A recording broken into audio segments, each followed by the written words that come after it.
నమస్తే, welcome to ఆధ్య media. నేను బాలు, మనతో పాటుగా ఉన్నారు సినీ క్రిటిక్ దాసరి విజ్ఞాన్. ఆయనతో మాట్లాడదాం. హాయ్ విజ్ఞాన్. హాయ్. సంచలనం కలిగించినటువంటి అప్సరా కేసు, అంటే సరూర్ నగర్లో మర్డర్ జరిగి, అంటే ఏదో ఒక పూజారి చంపినట్టుగా ఏదో కథనాలు మొత్తం నిన్న రాత్రి నుంచి మొత్తం మీడియా మొత్తం గగ్గోలు పెడుతున్న నేపథ్యంలో పూజారి వాళ్ళ తండ్రి ఏమో ఒకటి చెప్తున్నాడు, లేకపోతే అసలు పోలీసులేమో మరో విధంగా ఇన్వెస్టిగేట్ చేశారని చెప్తున్నారు. అసలు ఓవరాల్గా ఈ కేసుకు సంబంధించి ఏం జరిగింది, మీరేం చెప్తారు? కంప్లీట్ స్టోరీ మాట్లాడుకుంటే, ఈ అమ్మాయి అప్సరా యాక్చువల్లీ వీళ్ళు ఇంతకుముందు ఇక్కడ వాళ్ళే కొన్ని రోజులు చెన్నైలో ఉండి మళ్ళీ ఇక్కడికి వచ్చేసారు. చెన్నైలో ఉన్నప్పుడు ఈమెకి కొంచెం మూవీస్ అంటే ఇంట్రెస్ట్ ఉండి అలా చిన్నగా జూనియర్ ఆర్టిస్ట్ లాగా వెళ్ళి ఒకటి అడప ఒకటి 2 సినిమాలు చేసింది క్యాజువల్గా.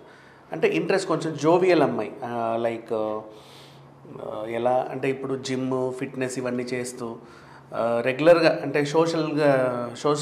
సోషల్గా బాగా యాక్టివ్గా ఉండే ఒక అమ్మాయి అనమాట. సో అంటే ఫ్రెండ్స్తో సరదాగా తిరగడం ఆ టైప్, మంచి హుషారైన అమ్మాయి. మళ్ళీ వీళ్ళు సరూర్ నగర్కి వచ్చేసారు. సరూర్ నగర్లో వెంకటేశ్వర కాలనీ దగ్గర అలా ఉంటున్నారు అనమాట.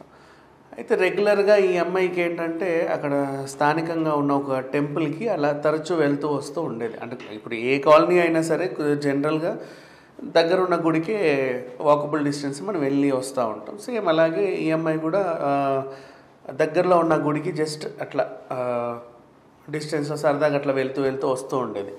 ఈ క్రమంలో ఆ గుడిలో ఒక యంగ్ పూజారి సాయి కృష్ణ ఆయన పరిచయం అయ్యాడు. క్యాజువల్గానే ఎప్పుడైనా ఈమె రాగానే ఆయన కొంచెం ఎక్కువ ఇంట్రెస్ట్ చూపించడం, కొంచెం పూజ బాగా చేయడం, అన్ని డీటెయిల్స్ కనుక్కోవడం, ఈ రకంగా కొంచెం ఇంప్రెస్ చేసేవాడు. ఈమె కూడా ఇంప్రెస్ అయిపోయింది. ఇంకా సరదాగా ఇంకేమన్నా సమస్యలు ఉంటే చెప్పుకోండి అంటే, ఇతను దేశ విదేశాల నుంచి ఎక్కడెక్కడి నుంచి, ఆస్ట్రేలియా నుంచి, ఇంకేదో అమెరికా నుంచి, కెనడా నుంచి, మొత్తం దేశం నుంచి నాకు భక్తులు ఉన్నారు. బేసిక్గా మనము జ్యోతిష్యం చెప్పబడును, జ్యోతిష్యాలయము ఇట్లాంటివన్నీ చూస్తూ ఉంటాం కదా. కొంచెం యాక్టివ్గా ఉండే పూజారి అనమాట. అంటే ఇప్పుడు మనకి ఏదైనా కామెంట్స్లలో కూడా జ్యోతిష్యాలయం అని వస్తూ ఉంటుంది. సో ఆ రకంగా. అండ్ ఇంకోటి ఆస్ట్రో యాప్ ఒకటి ఉంటుంది, అందులో ఆస్ట్రాలజర్స్ అందరూ కూడా వీళ్ళు సమస్యలు చెప్తా ఉంటే వాళ్ళు ఆన్సర్స్ ఇస్తూ ఉంటారు. సో అట్లాంటి వాటిలో ఈయన ఎక్కువ పార్టిసిపేట్ చేసేసరికి ఈయన కూడా గ్లోబల్ వైజ్గా అంటే ఎక్కడున్న తెలుగు వాళ్ళందరూ కూడా కొంతమందికి అట్రాక్ట్ అయ్యే వాళ్ళు, అందులో కొంతమంది ఈయనకు కూడా వాళ్ళ సమస్యలు చెప్పుకోవడం స్టార్ట్ చేశారు. అట్లా ఈ క్రమంలో ఈమెను కూడా అడిగాడు, నీకేమైనా ప్రాబ్లమ్స్ ఉంటే నాకు చెప్పు, నేను తీరుస్తాను, మీకేమైనా ఇది ఉందా, మీ డాడీ ఎక్కడ ఉంటారు, మీ అమ్మ ఎక్కడ ఉంటుంది, ఇట్లా ఇవన్నీ చెప్పేసింది. మమ్మీ ఒకతే ఉంది, డాడీ కాశీలో ఉంటారు, ఇంతకుముందు చెన్నై వెళ్ళాం, మళ్ళీ ఇక్కడికి వచ్చావు, ఇది సంగతి. మా డాడీ పంపించే డబ్బులే మాకు ఒక రకంగా ఉంటాయి, ఆర్థికంగా కొంచెం అలా ఉన్నాము, పలానా చోట రెంట్కుంటున్నాము, ఓన్ హౌస్ కూడా కాదు, ఇట్లా ఇవన్నీ చెప్పేసరికి ఓహో ఇక్కడ పలానా వాళ్ళు ఇంట్లో ఉంటున్నారా, వాళ్ళు మాకు తెలిసిన వాళ్ళే, పెద్ద ఆవిడ బాగా తెలుసు, రెగ్యులర్గా బోనాలు అవి ఇవి పట్టుకొని మా గుడికి వస్తుంది, వాళ్ళ ఇంట్లో ఉంటున్నారా, ఈ రకంగా వీళ్ళకు మంచి పరిచయం ఏర్పడింది. ఇక క్రమంగా అది ఒక ఫ్రెండ్షిప్ కాస్త ఎలా డెవలప్. ఈమె అంటే ఇప్పుడు చాలామందికి ఏంటంటే ఎక్కువ ప్రాబ్లమ్స్ ఉన్న వాళ్ళు ఎవరితోన్నా చెప్పుకుంటే రిలాక్స్ అవుతారు.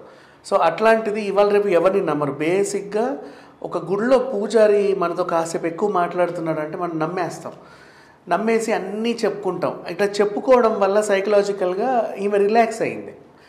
ఆ రిలాక్సేషన్ కోసం ఈమె తరచుగా ఈయనకి వచ్చి అన్నీ చెప్పుకునేది. అండ్ ఇంకొకటి, ఈయన కూడా రామ్మ నేను ఇంటి దగ్గర దింపుతాను, అట్లా ఆ విధంగా ఇల్లు చూడడం, ఎట్లా ఓనర్ ఆవిడ వీళ్ళకి బాగా తెలుసు కాబట్టి ఒక రకమైన ట్రాపే ఇది. అంటే ఈయనకి ఇంట్రెస్ట్ ఉండే తెలివిగానే చేశాడు.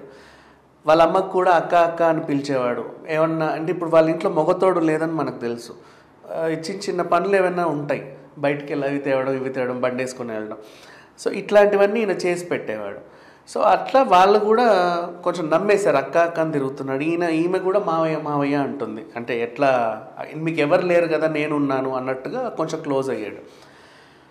మంచోడని చెప్పుకోవడానికి ఆ ఇంటి ఓనర్ ఎప్పుడు గుడికి వచ్చి జరగండి, పెద్ద ఆవిడ వచ్చింది, ముందు ఆవిడకి ప్రిఫరెన్స్ ఇద్దాం అంటే ఆ ఓనర్లు కూడా ఈయనని అబ్బాయి ఎంత మంచోడో ఈ పూజారి అని నమ్మేలాగా.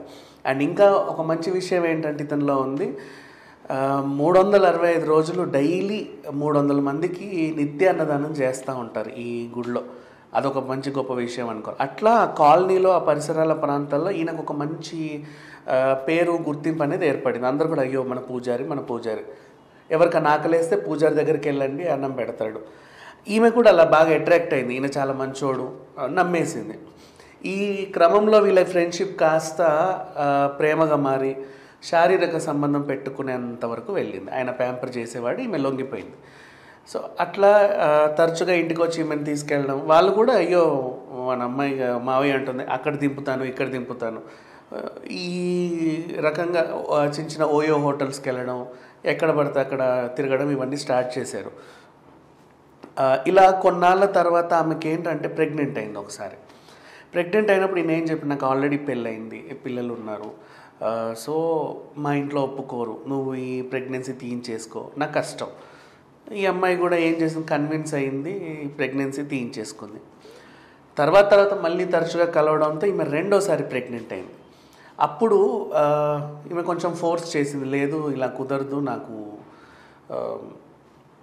ఎవరు లేరు, బేసిక్గా నేను బాగా నమ్మాను, నువ్వు కూడా నాకు బిడ్డను తీయించుకోవడం మాత్రం నాకు ఇష్టం లేదు, ఈ రకంగా ఈమె చెబితే ఆయనకి ఏంటంటే ఒక అనుమానం వచ్చింది, ఈమె నాతోనే కాదు అందరితోనూ ఫ్రెండ్లీగా ఉంటుంది, ఎప్పుడు ఫోన్ చేసినా బిజీలు వస్తూ ఉంటాయి, ఇక్కడున్న అబద్ధాలు చెప్తుంది, నాతోనే తిరిగిందంటే ఎంతమందితో ఎఫ్ఐఆర్లు ఉండొచ్చు, ఆల్రెడీ సినిమాల్లో చేసి వచ్చింది, ఆ ప్రెగ్నెన్సీకి కారణం నేనే అని గ్యారంటీ ఏంటి అనే ఒక టైప్ ఆఫ్ ఆలోచన వచ్చి ఈమె ఫోర్స్గా చేసేసి నీ వల్లే అని ఈవిడ, నా వల్లే ఎందుకు ప్రెగ్నెన్సీ అని నేను ఎందుకు అనుకోవాలి, నా అకౌంట్లో ఎందుకు వేస్తున్నావు, నేను నీతో శారీరకంగా కలిశాను కానీ నాకు తెలిసినంతవరకు నేను ప్రెగ్నెంట్ చేయలేదు అన్నట్టుగా ఈయన ఒక ఊహలో ఉన్నాడు.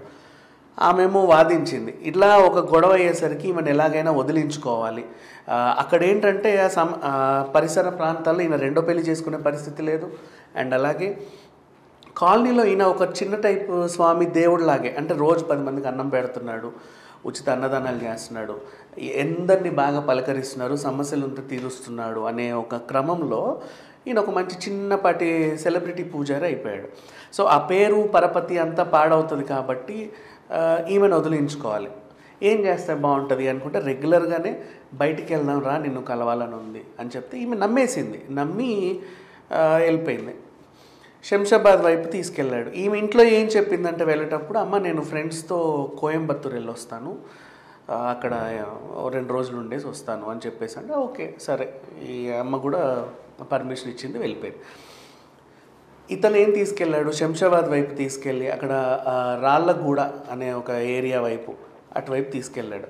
ఈలోపు ఏం చేశాడంటే చాలా తెలివిగా ఒక చిన్న మత్తుమందు తెచ్చుకున్నాడు తను.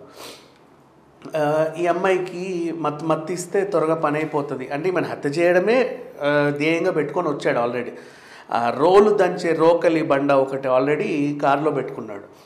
ఆ తర్వాత దాన్ని తీసుకొని అటువైపు నుంచి వెళ్తూ ఉంటే దారిలో వీళ్ళు తిన్నారు. ఎక్కడో ఒక దాబా ఉంటాయి, మన ప్రైవసీ. ఇప్పుడు లవర్స్ ఎవరైనా వచ్చినప్పుడు ఏం చేస్తారంటే ప్రైవసీ కోరుకుంటారు. ఇట్లా హట్స్ లాగా చిన్న చిన్న గజిబోల్ లాగా ఉంటాయి. దాంట్లో వీళ్ళిద్దరూ కూర్చొని కాసేపు అలా సరదాగా ఉన్నప్పుడు, నేను వాష్రూమ్కి వెళ్ళొస్తాను నువ్వు చూడు, నువ్వు వాష్రూమ్కి వెళ్ళొస్తే నేను చూస్తాను అనే క్రమంలో ఉన్నప్పుడు కూల్ డ్రింక్లోనో దేంట్లోనో మంది కలిపేశాడు. ఈమె కూడా తినింది, తాగింది, అంతా అయిపోయింది. కారులో కూర్చొని ఇక అదే పనిగా లాంగ్ జర్నీ ఇలా చేస్తూ ఉన్నాడు. అట్లా అంటే కొంచెం అటు ఇటు ఇట్లా తిప్పుతూ ఉంటే ఎక్కడో ఈమె కొంచెం స్పృహ కోల్పోయేలాగా ఉంటుంది కదా అన్నట్టుగా ఈయన దృష్టి అంతా ఆమె మీద ఉంది. సో అటు రాళ్ళగూడ వైపు వెళ్ళేటప్పుడు ఆమె కొంచెం ఇలా మత్తులోకి జారుకొని అలా ఒరిగింది కారులోకి. ఇదే కరెక్ట్ టైం అనుకొని ఏం చేశాడు, ఆ తెచ్చుకున్న బల్లెం దాన్ని పట్టుకొని తల మీద బాది చంపేశాడు. తర్వాత ఆమె యాక్చువల్గా ఏంటంటే ఆమె మత్తులో ఉంది కాబట్టి ఎదుర్కోలేకపోయింది. వై బికాజ్ ఈమె కొంచెం ఫిట్నెస్ ఫ్రీక్, రెగ్యులర్ జిమ్ములు చేసేది అండ్ వెయిట్లు ఎత్తడం, పరిగెత్తడం ఇలాంటివన్నీ చేసేది. అంటే కొంచెం ఎదుర్కొనేది, ఆ శక్తి ఉంది, అంటే తనలో తాను డిఫెండ్ చేసుకునే శక్తి అయితే ఉంది. కాకపోతే మత్తులో ఉంది కాబట్టి ఏం చేయలేకపోయింది, నిస్సహాయ స్థితిలో ఉండిపోయింది. ఇక అతను కూడా ఏం చేశాడు, తీసుకెళ్ళి అక్కడే ఒక పార్కింగ్ స్లాట్లో రాత్రంతా పెట్టాడు ఆమెని. ఆ పార్కింగ్ స్లాట్లో పెట్టిన తర్వాత నెక్స్ట్ డే మార్నింగ్ తీసుకొచ్చేసి, అంటే ఎర్లీ అవర్స్ కొంచెం తీసుకొచ్చేసి ఆ గుడి వెనకాల అంటే ఆ పరిసర ప్రాంత టెరిటరీ అంతా ఈయనకు బాగా హోల్డ్, అంటే ఆయన రెగ్యులర్గా ఉండే ప్రదేశమే కాబట్టి. అక్కడ ఏం చేశాడు, మ్యాన్ హోల్ ఉంటే ఆ కార్ కొంచెం దగ్గర తీసేసి ఆ మ్యాన్ హోల్లో ఆమెను పెట్టేశాడు. పడేసిన తర్వాత ఈయన ముందే తెలివిగా ఏం చేశాడు, పెద్ద ఉప్పు బస్తాలు తెచ్చేసి దాంట్లో నింపేశాడు. ఇప్పుడు అంతంత ఉప్పు బస్తాలు పూజారి కొన్నాడు అంటే ఎవరైనా సరే నార్మల్గా పూజలకో దేనికో పనికి వస్తుంది అనుకుంటాడు, అలా తెచ్చుకున్నాడు. కల్లు ఉప్పు అంటారు, అవి సముద్ర ఉప్పు, రాళ్ళ ఉప్పు, దాన్ని మొత్తం వేసేసాడు. బస్తాలు బస్తాలు వేసి తర్వాత దాన్ని ఏం చేయాలి, ఇంకా స్మెల్ రాకుండా కాంక్రీట్ సిమెంట్ తెచ్చేసి మొత్తం దాంట్లో నింపేసి ఒక చెక్క లాంటిది ఇట్లా పెట్టి కొన్ని ఆకులు అలమలు దానిపైన ఇట్లా వేసాడు, ఇక్కడ పని జరిగింది అని పూర్తి చేశాడు మొత్తానికి. చూసేవాళ్ళు కూడా ఏమనుకుంటారు, అయ్యో పూజారి ఏదో చేస్తున్నాడు ఏదో అనుకుంటారు, మీరు ఏదైనా పూజ చేస్తున్నాడేమో, లేక ఇంకేదైనా పని చేస్తే ఆయన టెరిటరీ ఎవరు దాన్ని అంటే. ఇప్పుడు మన ఇంట్లో కూడా వెనకాల మనం ఏదన్నా ఇట్లాంటివి ఏమైనా చేస్తే వాళ్ళు ఏదో పని చేసుకుంటారు అనుకుంటారు, బట్టి ఎవరు అట్లా అంతగానం పట్టించుకోరు. సో ఈ రకంగా మొత్తానికి పూర్తి చేశాడు. ఇంకెవరికి తెలియదులే అనుకున్నాడు. ఇప్పుడు తల్లి వెర్షన్కి వస్తే ఈమె ఎందుకు ఫోన్ రావట్లేదు కూతురు నుంచి అని చెప్పేసి చూస్తుంది.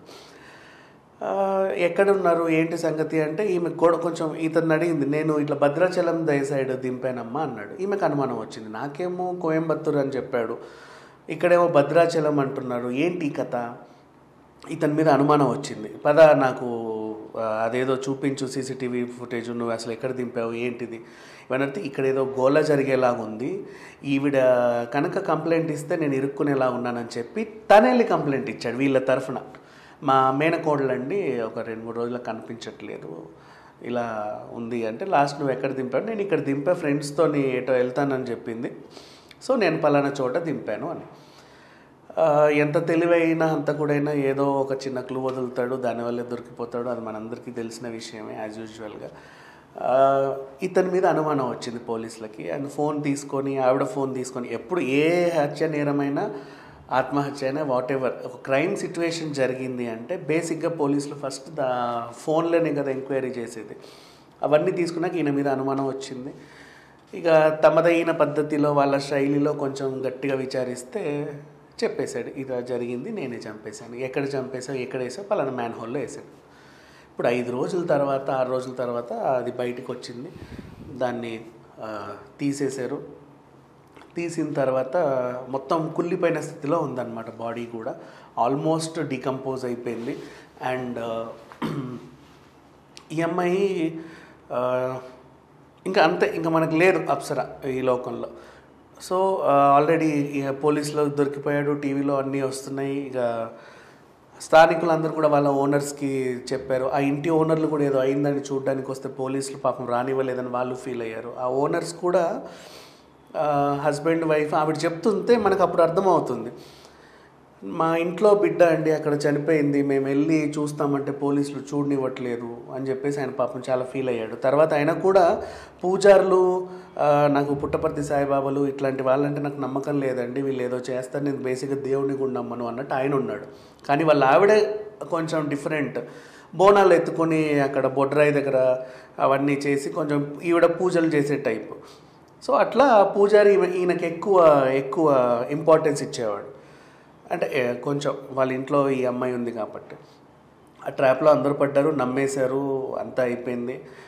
ఇకపోతే వీళ్ళ అమ్మ ఇప్పుడు చాలా ఫీల్ అవుతుంది, నా కూతురు ఇట్లా లేదు, వాడే ఇలా చేశాడు, అండ్ ఈయనకేం చేయాలో అర్థం కావట్లేదు అని. ఇప్పుడు బాడీ వచ్చేసి ఉస్మానియా హాస్పిటల్లో ఉంది. వీళ్ళ అమ్మ వచ్చి సంతకం చేస్తే తప్ప దానికి పోస్ట్ మార్టం అవ్వదు. సో వీళ్ళమ్మ ఎప్పుడు వస్తుందో తెలియదు, ఆల్మోస్ట్ నిన్నైతే రాలా. ఆవిడ వస్తే కానీ పోస్ట్ మార్టం అవ్వదు, పోస్ట్ మార్టం అవుతే కానీ అసలు విషయాలు వాళ్ళకి ఏం తెలుసు, ఆల్రెడీ బాడీ అంతా కుళ్ళిపోయిన స్థితిలో ఉంది. ఇక నెక్స్ట్ ఇక పోలీసులు ఆయన్ని విచారిస్తే మాత్రం, సార్ నాకు సంబంధం లేదు, హత్య అయితే నేనే చేశాను, కానీ నా వల్లే ఆవిడకి ప్రెగ్నెన్సీ వచ్చిందని మాత్రం నేను ఒప్పుకోను, ఆవిడ ఎవరితోనో తిరిగింది నా అకౌంట్లో వేస్తుంది అన్నట్టుగా ఆయన వాదిస్తున్నాడు. ఇక సాయి కృష్ణ వాళ్ళ తండ్రి వెర్షన్ కోసం నా కొడుకు చాలా మంచోడండి, ఇట్లా చేస్తాడని నేను అనుకోలేదు అని ఈవెన్ మృతురాలి తల్లి కూడా అలాగే చెప్తుంది.